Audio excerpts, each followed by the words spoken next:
ಕೊಟ್ಟಿಯೂರು ದೇವಸ್ಥಾನಕ್ಕೆ ಪ್ರತಿಯೊಬ್ರು ಸಹ ಹೋಗ್ತಾ ಇದ್ದಾರೆ ಮತ್ತೆ ಎಲ್ರು ಕೂಡ ವಿಡಿಯೋವನ್ನೆಲ್ಲ ನೋಡ್ತಾ ಇದ್ದಾರೆ. ಎಲ್ರಿಗೂ ಕೂಡ ಗೊತ್ತಿರುವ ಹಾಗೆ ಕೊಟ್ಟಿಯೂರು ದೇವಸ್ಥಾನದಲ್ಲಿ 2 ಆನೆಗಳು ಈ ವರ್ಷ ಉತ್ಸವಗಳಲ್ಲಿ ಭಾಗಿಯಾಗ್ತಿದ್ವು.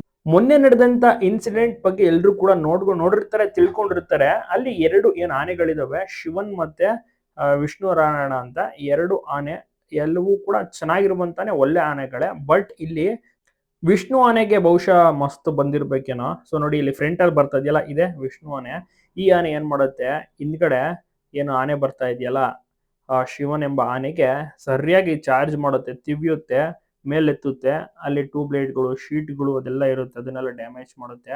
ಸೊ ಅದು ದೊಡ್ಡ ಮಟ್ಟಿಗೆ ಆತಂಕ ಕೂಡ ಕ್ರಿಯೇಟ್ ಆಗಿತ್ತು. ಅಲ್ಲಿ ಕಟ್ಟಾಕಿರ್ತಾರೆ ಪ್ರೊಸೆಷನ್ ಟೈಮ್ ನಲ್ಲ, ಮಾಮೂಲಿ ಕಟ್ಟಾಕಿದಂತ ಟೈಮ್ ನಲ್ಲಿ ಇಮಿಡಿಯೇಟ್ ಚಾರ್ಜ್ ಮಾಡ್ಬಿಡುತ್ತೆ ಈ ಒಂದು ವಿಷ್ಣು ಎಂಬ ಆನೆ.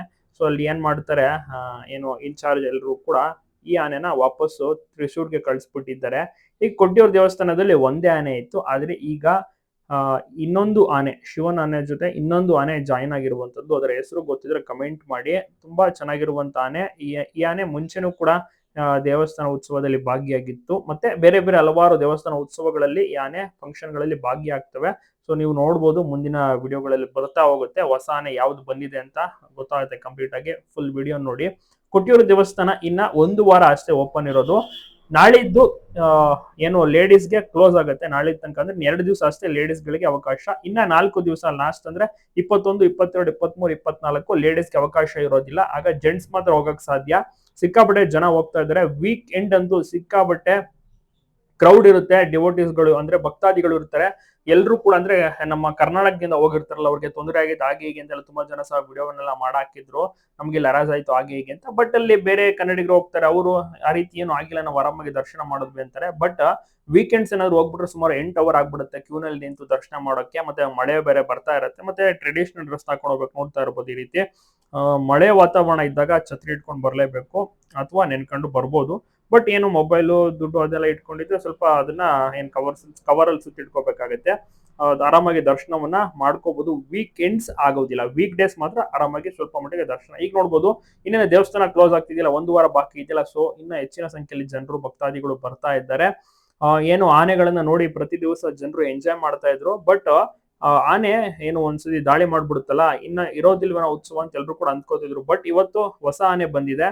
ಹೊಸ ಆನೆ ಜೊತೆಗೆ ಇನ್ನೊಂದು ಆನೆ ಏನು ದಾಳಿ ಒಳಗಾಯ್ತಲ್ಲ, ಆನೆ ಏನು ಗಾಯಗೇನಾಗಿಲ್ಲ, ಬಟ್ ಚಾರ್ಜ್ ಮಾಡಿದೆ ಅಷ್ಟೇನೆ. ಸೊ ಹೀಗಾಗಿ ಒಂದಾನೆ ವಿಷ್ಣು ಆನೆ ವಾಪಸ್ ಕಳಿಸ್ತಾರೆ. ಶಿವನ ಆನೆ ಜೊತೆಗೆ ಈಗ ಹೊಸ ಆನೆ, ಅಂದ್ರೆ ಈಗ ಬಂದಿರುವಂತ ಆನೆ, ಇದು ಮುಂಚೆ ಎಲ್ಲ ಭಾಗವಹಿಸಿದ ಆನೆ ಕೂಡ ಈ ಆನೆನ ಕರ್ಸ್ಕೊಂಡಿದ್ದಾರೆ. ಈಗ ಒಟ್ಟು 2 ಆನೆಗಳೇ ಎಂದಿನಂತೆ ಉತ್ಸವಗಳಲ್ಲಿ ಬೆಳಗ್ಗೆ ಮತ್ತೆ ಸಂಜೆ ಭಾಗಿಯಾಗ್ತವೆ. ಜನರು ಕೂಡ ನೋಡಿ ಬಹಳಷ್ಟು ಖುಷಿ ಪಡ್ತಾ ಇದ್ದಾರೆ. ಆನೆಯನ್ನ ನೋಡೋಕೆನೆ ತುಂಬಾ ಜನ ಹೋಗ್ತಾರೆ. ಯಾಕೆಂದ್ರೆ ಉತ್ಸವಗಳಲ್ಲಿ ಆನೆ ಇದ್ರೆ ಒಂದು ರೀತಿಯಲ್ಲಿ ಲಕ್ಷಣ, ಶೋಭೆ ಅನ್ಬೋದು. ಎಲ್ರಿಗೂ ಕೂಡ ಖುಷಿ ಆಗುತ್ತೆ.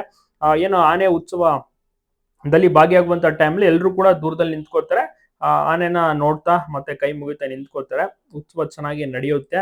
ಪ್ರತಿ ದಿವಸ ಬೆಳಗ್ಗೆ ಮತ್ತೆ ಸಂಜೆ ಏನು ಟೈಮಿಂಗ್ಸ್ ಇರುತ್ತೆ, ಅವಾಗ ಆನೆಗಳನ್ನ ಈ ರೀತಿ ಒಂದು ಸುತ್ತ ಮೆರವಣಿಗೆ ಮಾಡ್ತಾರೆ. ಜನರು ದೂರದಲ್ಲಿ ಈ ರೀತಿ ನಿಂತ್ಕೊಂಡು ನೋಡ್ಬೋದು, ಎಂಜಾಯ್ ಮಾಡ್ಬೋದು. ಮತ್ತೆ ಇಲ್ಲಿ ದೇವರ ದರ್ಶನ, ಶಿವನ ದರ್ಶನ, ಏನು ದಕ್ಷಿಣ ಕಾಶಿ ಅಂತ ಕೂಡ ಇಲ್ಲಿ ಈ ಒಂದು ದೇವಸ್ಥಾನಕ್ಕೆ ಕರೀತಾರೆ. ಮತ್ತೆ ಲಾಸ್ಟ್ ಇಯರ್ ಗಿಂತ ಈ ಇಯರ್ ತುಂಬಾನೇ ಹೈಪ್ ಆಯ್ತು. ಮತ್ತೆ ಸಿಕ್ಕಾಪಟ್ಟೆ ಜನ ಕೂಡ ಹೋಗಕ್ಕೆ ಶುರು ಮಾಡಿದ್ರು. ಕರ್ನಾಟಕದವರಂತೂ ಸಿಕ್ಕಾಪಟ್ಟೆ ಇಲ್ಲಿ ಹೋಗ್ತಾ ಇರ್ತಾರೆ. ಮತ್ತೆ ಲಾಸ್ಟ್ ಇಯರ್ ಡಿಬೋಸ್ ದರ್ಶನ್ ಅವರು ಸಹ ವಿಸಿಟ್ ಮಾಡಿದ್ರು. ಆಗಿಂದ ಕೂಡ ಎಲ್ಲಾ ಕಡೆ ವೈರಲ್ ಆಗಕ್ಕೆ ಶುರು ಆಯ್ತು. ಎಲ್ಲರೂ ಹೋಗಿ ಫೋಟೋ ವಿಡಿಯೋಗಳನ್ನ ಹಾಕಕ್ಕೆ ಶುರು ಮಾಡಿದ್ರಲ್ಲ, ಕರ್ನಾಟಕದವ್ರು ಹೆಚ್ಚಿನ ಸಂಖ್ಯೆಯಲ್ಲಿ ಹೋಗಕ್ಕೆ ಅವರು ಕೂಡ ಶುರು ಮಾಡಿದ್ರು.